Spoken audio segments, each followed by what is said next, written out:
Road cases are designed for the job of transporting sensitive equipment like musical instruments and audio systems.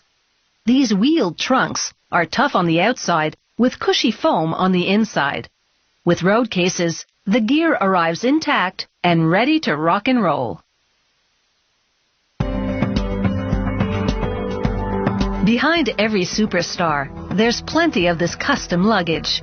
Each case is designed for a particular piece of equipment, like an audio mixing console. The case is being made to measure. They load the dimensions of the audio console into a computer and then design a virtual case around it using three-dimensional software.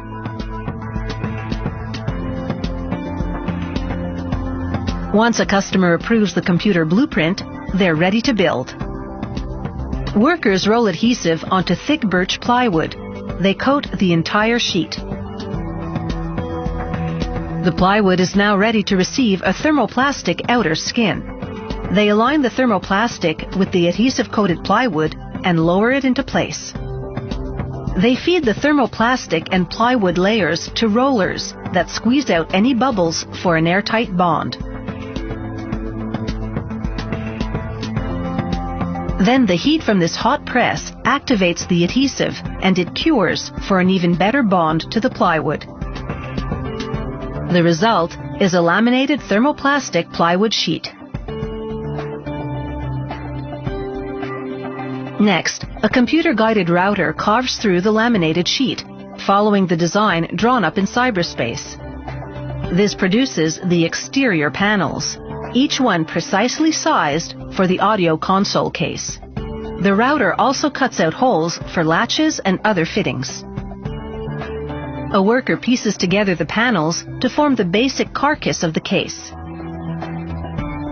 He tacks them together temporarily with a staple gun. He'll join them permanently with extruded aluminum trim. He preps the aluminum edging by punching rivet holes in it at strategic locations. He also cuts notches for bending it around corners. He's now ready to install the aluminum trim. He can actually bend the corners by hand for a perfect fit. The edging gives the case a tailored look, and once riveted to the panels, it will hold it together. He drills through the holes in the trim to make corresponding holes in the laminated plywood. He inserts rivets into the holes. These rivets have mandrels attached to them. He drives those mandrels through the rivets, causing them to expand around the drilled holes and secure the trim to the trunk. With the job done, the mandrel breaks off and is disposed of. With the case now held together by the metal trim, he rivets the latch to it. And then it's on to the inner framework. The plywood parts have also been cut with computerized precision, designed to hold that audio console. He reinforces a piece called a cheek with a thick block of wood.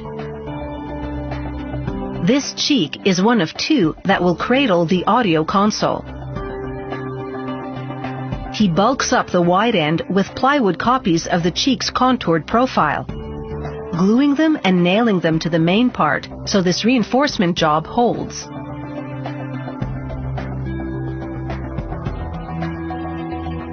He spray paints the cheek substructure black, giving it a durable, textured finish.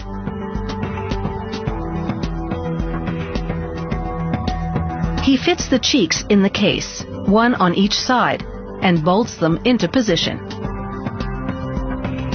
Another worker hot glues blocks of foam, each specifically cut to fit together like pieces of a puzzle, as he installs them in the case. All this padding will cushion the impact of any bumps on the road or backstage jostling. He even covers the top of a plywood drawer made for a keyboard.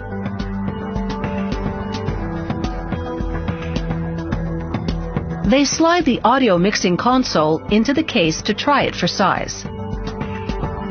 From start to finish, it's taken about 3 hours to make this road case.